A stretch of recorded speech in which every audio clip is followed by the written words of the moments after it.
Alright, so let us now start with the next concept as change in state. Change in state.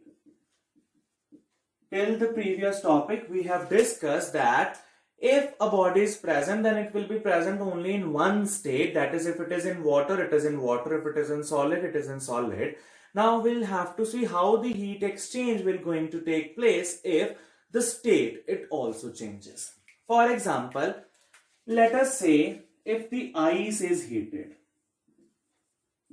from minus 15 degrees Celsius to 20 degrees Celsius. So this is a question that how many heat is being exchanged or absorbed by the ice when it is heated from minus 15 to 20 degrees Celsius. For that concept, we'll have to understand the concept of freezing, melting, boiling like this. So we are now considering the various changes that is going to happen when the state changes from one to another. So in a broad spectrum, when we'll see, there is solid state, then there is a liquid state, and then there is a gaseous state.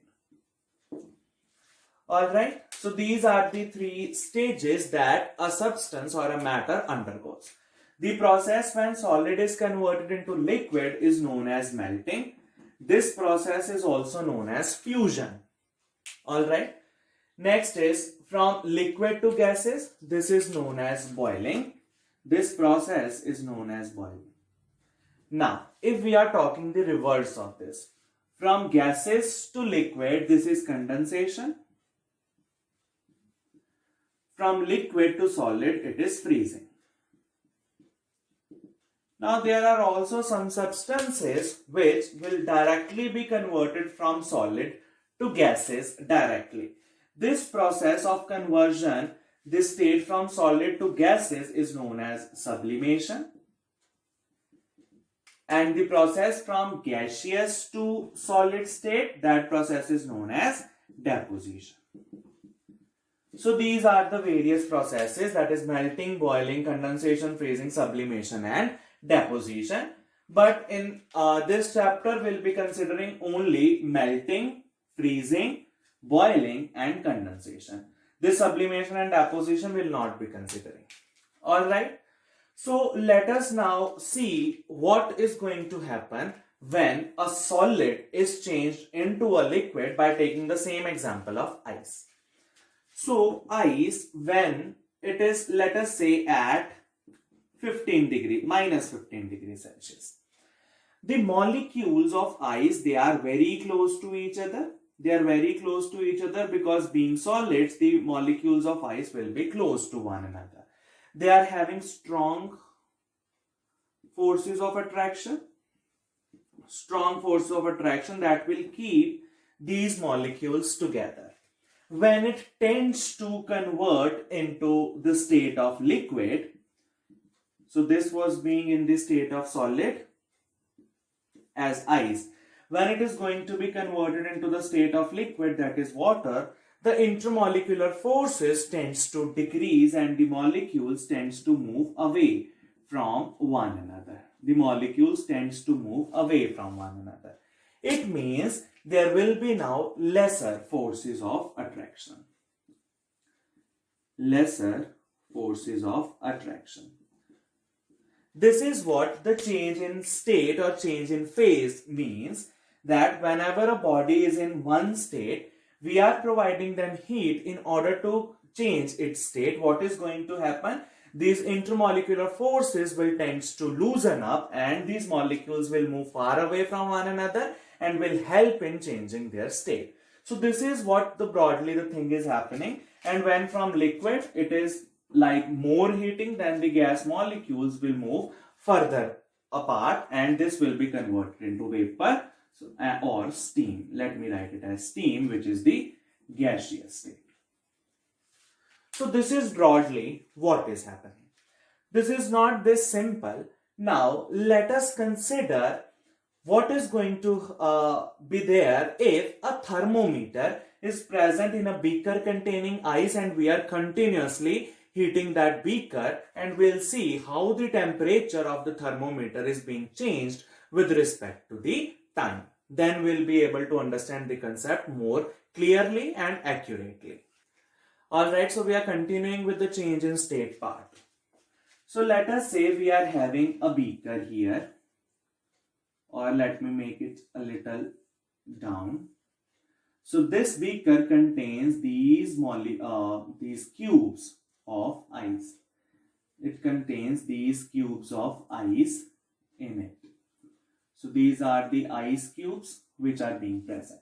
And a thermometer is submerged inside these ice cubes. There is this thermometer which is present inside the ice. So this is thermometer.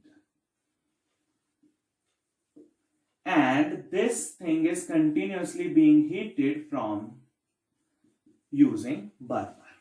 Alright, so this is ice. Alright, now we are plotting the graph between temperature and time. We know that time does not depend on anyone, so the time will be on the independent axis, that is the x-axis, and temperature will change with respect to time. How will that change? That we'll see. Alright, what is going to be there? We are considering ice is at minus 15 degrees Celsius. Alright, so let us see what is going to happen when we are continuously heating the ice which is present at minus 15 degrees Celsius. So as the time is moving and we are heating this thing, what are the changes that will be plotted against the temperature time graph? Initially, what do we see? We'll start with the temperature of minus 15 degrees Celsius. The thermometer's temperature will rise gradually. So it will rise gradually like this. Alright. Then a time will come when it will acquire the temperature at 0 degrees Celsius. This is the temperature which is 0 degrees Celsius. Now, a very important thing which is seen at this temperature is we are giving the heat, the proper heat as it was in the initial stage when there was the gradually rise in the temperature. But at this temperature of 0 degrees Celsius, the thermometer gives a constant reading for a longer duration of time. So it gives a continuous reading like 00000 for the enormously long amount of time. Now, the heat is being given, but that heat is not shown in the thermometer. The heat is being absorbed by the ice. Where is that heat gone? That is one concept that we'll have to understand later on. But that heat we are providing, but the thermometer is not measuring that amount of heat in the form of temperature. So it means either it is lost or it is absorbed by something that we'll see. Alright, the temperature, it remains constant for a longer duration of time. What is going to be seen at this significant amount of time? The ice starts to melt. The ice will start to melt at this temperature, and till all the ice has melted and converted into water, this temperature will not move a single point. Which means that till the complete melting of ice will take place, this temperature will remain at 0 degrees Celsius. Alright, so let us say at this amount of time, all the ice has melted and has converted into water. So at this stage, now the ice has converted into the water. All the ice has now converted into water. Now, this is the water at 0 degrees Celsius. So this is water at 0 degrees Celsius. Now there are two key points that we are talking of. From here, it was all ice. None of them has started to melt. All of this is ice. So till minus 15 to 0, all was ice. Good? Alright. Now at 0 till this point, that is 0 to 0, ice started to melt, but it has not completed into complete water till this point. After this point, all of them would be water. But what is at this time? The ice is not completely melted, or we can say the water has not completely formed. So this is a mixed stage in which we can find ice as well as water. Alright. This point all ice, this is ice started to melt, ice and water.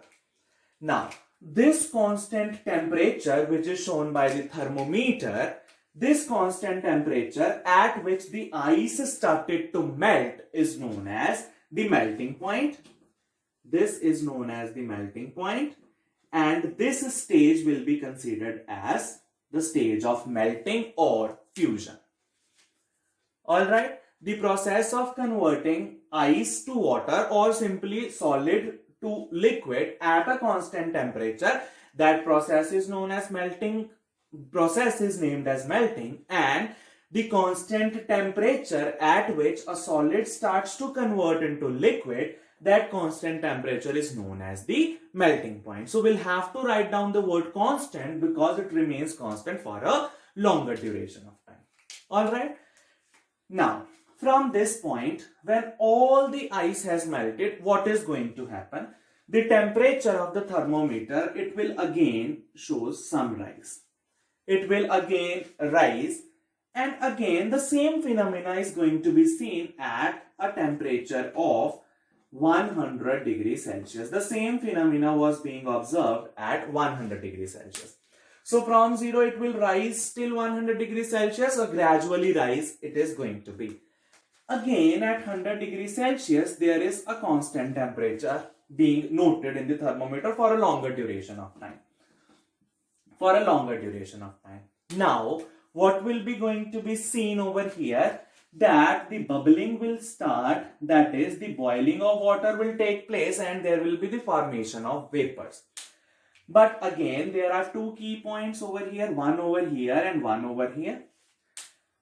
Ice plus water, but after this all of it was water, nothing has been changed, there is just a rise in the temperature. Now at 100 degrees Celsius the water starts to boil, but we can see the mixture of both steam as well as water, because it is not the case that completely water has been gone into vapor state or there is all the steam. No, there is a mixture both of water as well as steam. So we'll find out water plus steam. This point where the boiling of the water starts, this process which shows this again constant temperature state, when all the water has boiled, this point is known as, or this process is named as boiling, and the constant temperature at which this boiling phenomena is being seen is known as the boiling point. So this is the melting point of ice and this is the boiling point of water. Now till the end, when all the water has boiled, this will show again a reading, the thermometer will show again the reading. That will be the condition where there is only steam. Alright. So now there is one thing that we have to make clear, that at this stage melting the phase is changing, at this stage boiling the phase is changing. Melting is from solid to liquid, boiling is from liquid to gases. Now how we can answer this concept that there is no change in temperature even when we are providing the heat? That concept is known as latent heat.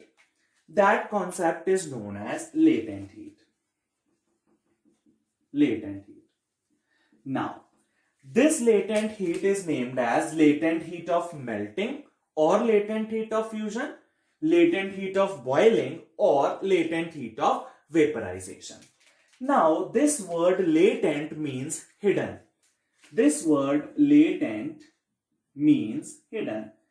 That some amount of heat is not shown by thermometer, which means it is somewhere hidden. That is why this word latent means. So where is this heat gone? This latent heat, which is not shown by the thermometer, will be used, latent heat is used to overcome the intermolecular forces of attraction. In the starting of the video, we have discussed that solids are having strong intermolecular forces of attraction, when the phase is going to change, there will be the loss of these intermolecular forces of attraction, and that will cause the change in state. Now, they have to take some energy in order to overcome these forces of attraction, and that energy is being given by the latent heat, which is not shown up by the thermometer because it is being used up to overcome the intermolecular forces of attraction. So this is how the concept of latent heat comes into existence. In order to change their phase, there is some heat which needs to be absorbed by the substance in order to overcome these forces of attraction, and that heat is known as the latent heat. Alright, there is latent heat of fusion, latent heat of melting, latent heat of vaporization, latent heat of boiling. That we'll discuss in the next video. So this was the brief concept about the change in state and how we have to plot the graph between the temperature and time. In the next video, we'll discuss the latent heat in detail.